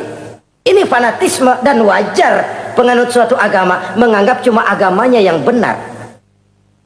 Yang lain juga bersikap begitu. Tapi kalau Islam saja yang bilang ekstrim katanya. Dunia internasional sendiri kadang-kadang kalau sudah ekstremis, teroris, kok cepat sekali alamatnya ke Islam. Saudara-saudara kaum muslimin rahimakumullah, saya kembali kepada soal kita. Begitu enak kamu ikut-ikutan, yang kamu ikuti masuk ke lubang biawak, kamu akan ikut juga masuk ke dalamnya. Maka hati-hati bergaul, maka hati-hati memilih teman, maka baik teman pergaulan, lebih-lebih teman hidup. Karena orang sering bilang cinta itu love is blind katanya ya. Cinta itu kotok, cinta itu buta, cinta itu lamur, nggak bisa bedain coklat, nggak bisa bedain yang lain-lain. Orang sering kehilangan pertimbangan. Demi cinta akidah terjual, demi cinta akidah tergadai. Tidak ada kemalangan yang paling malang kecuali kalau kita harus berpisah dengan akidah. Sebab itu modal dasar. Nah, orang yang bertakwa dia beriman kepada Al-Quran. Beriman kepada Quran artinya apa? Menjadikan Quran sebagai imam dan dia sebagai makmum. Konsekuensinya makmum harus ikut imam. Selain Quran dia percaya kepada Injil, kepada Zabur, kepada Taurat. Dilihat dari sudut ini, umat Islam itu lebih toleran loh. Orang lain yang megang Injil nggak bakal percaya kepada Quran. Orang lain yang memegang Taurat nggak akan percaya kepada Quran. Tapi orang yang megang Quran, dia percaya kepada Injil, dia percaya kepada Taurat. Dari sudut ini kan kita lebih toleran. Allah dahulu menurunkan Injil kepada Isa. Yang Injil itu yang kita percaya. Yang Allah turunkan kepada Isa. Yang Allah turunkan Taurat kepada Musa. Bukan yang telah terkena intervensi dan investasi manusiawi. Dan percaya pun terbatas percaya kepada adanya, bukan kepada mengamalkannya. Kenapa? Karena ordenya udah lewat. Kita percaya Bung Karno adalah presiden pertama Republik Indonesia. Tapi kan udah lewat. Udah lewat. Kita percaya Bung Karno presiden pertama Republik Indonesia. Tapi kan udah lewat, udah selesai. Begitulah kita mempercayai Taurat, mempercayai Injil, ada, kita percaya, tapi kan udah selesai misinya. Yang berlangsung sampai akhirat nanti adalah Al-Quranul Karim. Orang yang bertakwa meyakini itu. Ini yang keempat. Yang kelima, wabil akhirati hum yuqinun. Mereka yakin, orang bertakwa ini, kepada adanya akhirat. Ah, kalau itu kan gampang, semua orang juga yakin. Loh, bukan sekedar yakin, sekedar percaya. Yalah, percaya kepada Allah, percaya kepada akhirat, pokoknya percaya. Bagaimana? Ya begitu, pokoknya percaya. Bukan itu. Kepercayaan yang memberikan refleksi. Iya ya, akhirat ada. Ada hidup sesudah mati, ada akhirat sesudah dunia. Saya memang benar kepengen cepat kaya, tapi kalau nipu orang nanti di akhirat bagaimana? Ini loh. Saya memang benar kepengen cepat naik pangkat, tapi kalau mesti jilat atas injak bawah, sikut kiri kanan, teman jadi lawan, lawan jadi teman, di akhirat saya bagaimana? Ini loh percaya akhirat itu. Saya memang benar kepengen cepat kaya, tapi kalau makan renten nanti di akhirat bagaimana? Kepercayaan yang mewarnai gerak kehidupan. Kalau percaya sekedar percaya, yang buta campur budak juga percaya akhirat ada. Tapi kan kepercayaan yang memberikan refleksi, mewarnai gerak hidup kita. Loh, enggak gitu. Orang yang percaya akhirat itu gayanya enggak gitu. Orang yang percaya akhirat itu sikapnya enggak gitu. Orang yang percaya akhirat jalannya enggak gitu. Orang yang percaya akhirat ngomongnya enggak asal ngomong. Kepercayaan yang memberikan refleksi terhadap gerak hidup. Nah, ini refleksi dari sifat-sifat takwa.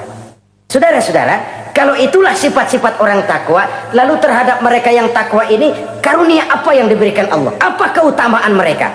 Mari kita kutip beberapa ayat. Pertama, ini janji Allah ya. Wa may yattaqillaha yaj'al lahu makhraja. Siapa yang bertakwa kepada Allah, maka ia akan diberikan jalan keluar dari segala macam kesulitan. Masya Allah. Orang takwa itu kan orang yang dekat dengan Allah. Kalau sudah dekat dengan Allah, everything is running well. Apa yang nggak selesai? Impossible, kata otak. Tidak mungkin, kata rasio. Mana bisa menurut kebiasaan. Tapi orang yang takwa selalu saja ada jalan keluar, selalu diberikan Allah jalan keluar. Ini yang faktor yang irasional, faktor yang non komputer, faktor yang samawi. Allah yang mau ada saja jalan keluar. Coba.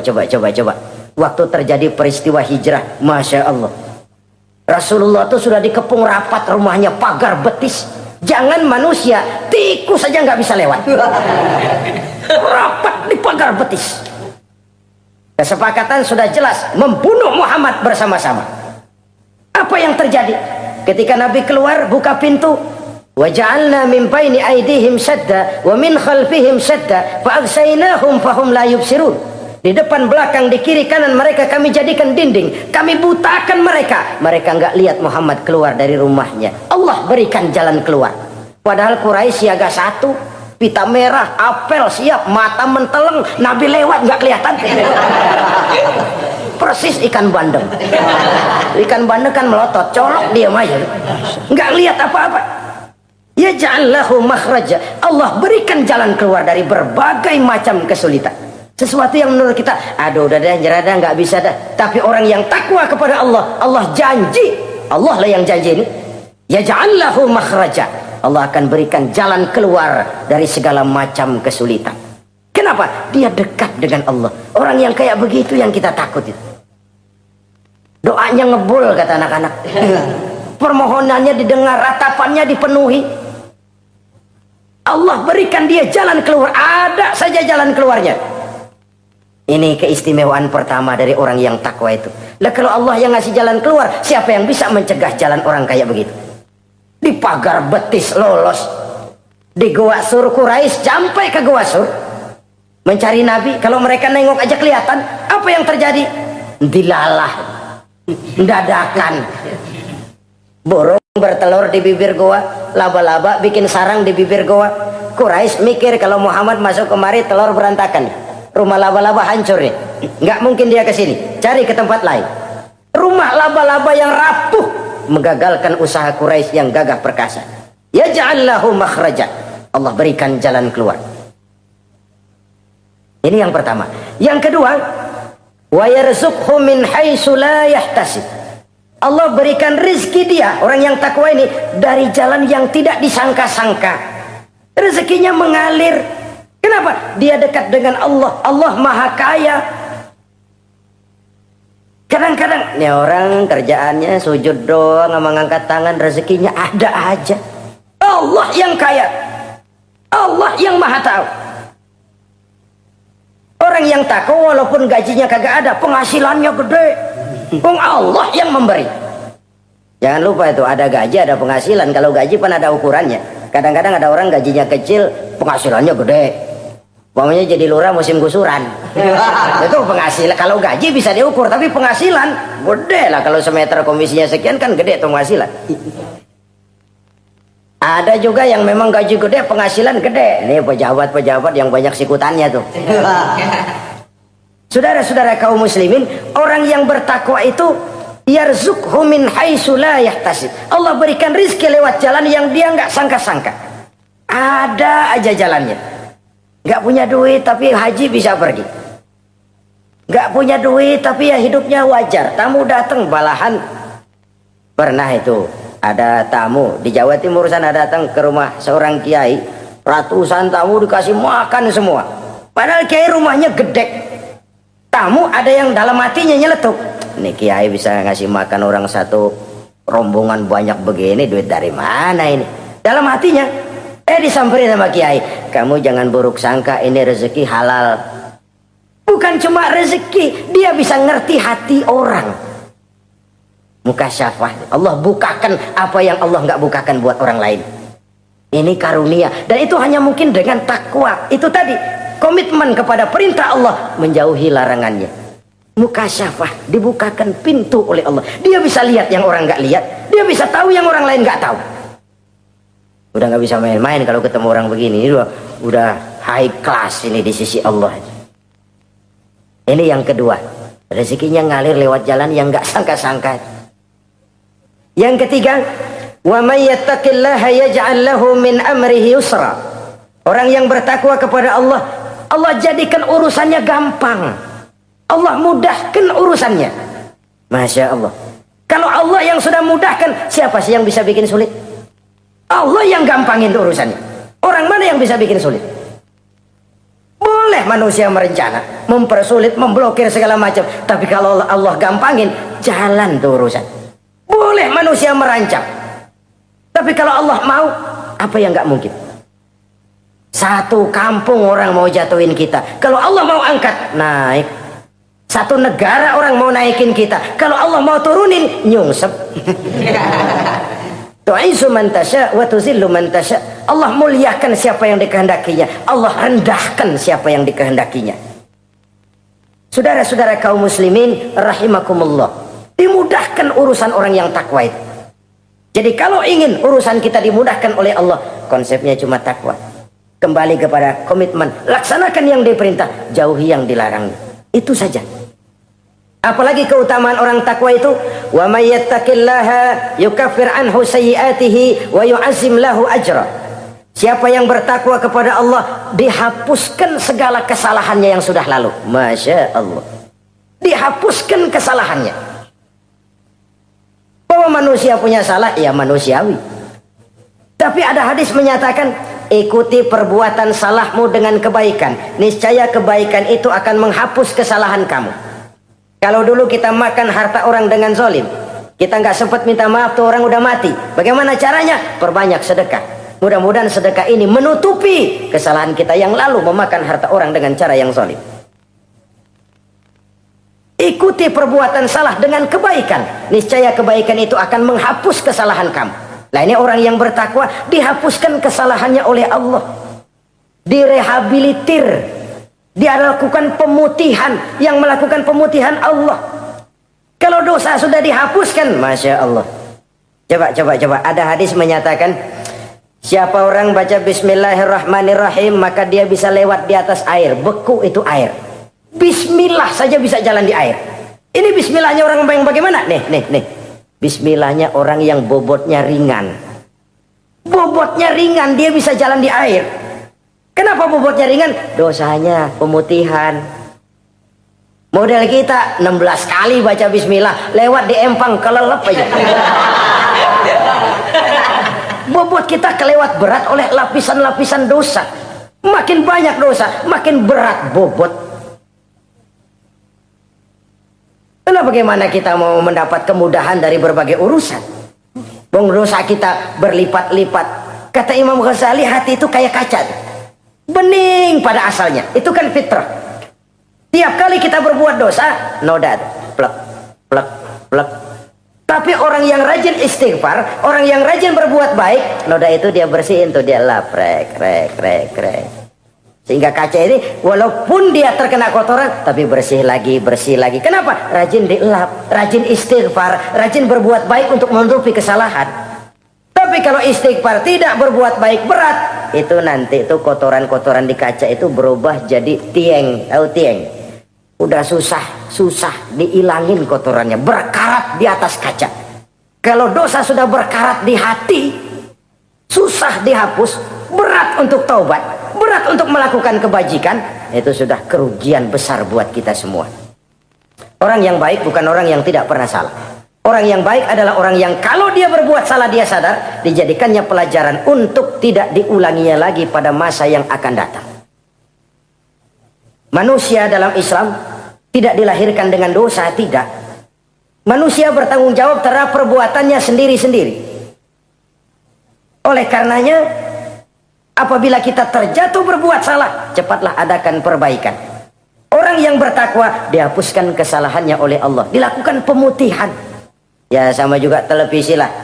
Kita dulu-dulu udah lupa bayar, kelamaan numpuk. Akhirnya kan kata petugas, yang bulan ini bayar aja dah, yang bulan ini aja dah, yang lain mah pemutihan. Kenapa? Dia sudah lihat kita punya tanda-tanda baik, pengen membayar dengan sebagaimana mestinya. Dari ketakwaan kepada Allah. Lalu wa yu'azzim lahu ajra. Orang yang bertakwa itu diperbesar pahala kebaikannya. Masya Allah. Sudah dosa dihapus, dia diampuni, diputihkan, kebaikannya dilipat gandakan pahalanya. Padahal kita semua sama-sama maklum. Inilah kenikmatan Islam. Kalau kita berbuat jahat, dibalas dengan yang setimpal. Kalau kita berbuat baik, dibalas berlipat ganda. Wallahu yudha'ifu liman yasha. Allah melipat gandakan pahala kebaikan bagi orang yang dikehendakinya. Alangkah pemurahnya Allah. Dosa kebaikan berlipat ganda, dosa kesalahan seimbang dengan kesalahan itu.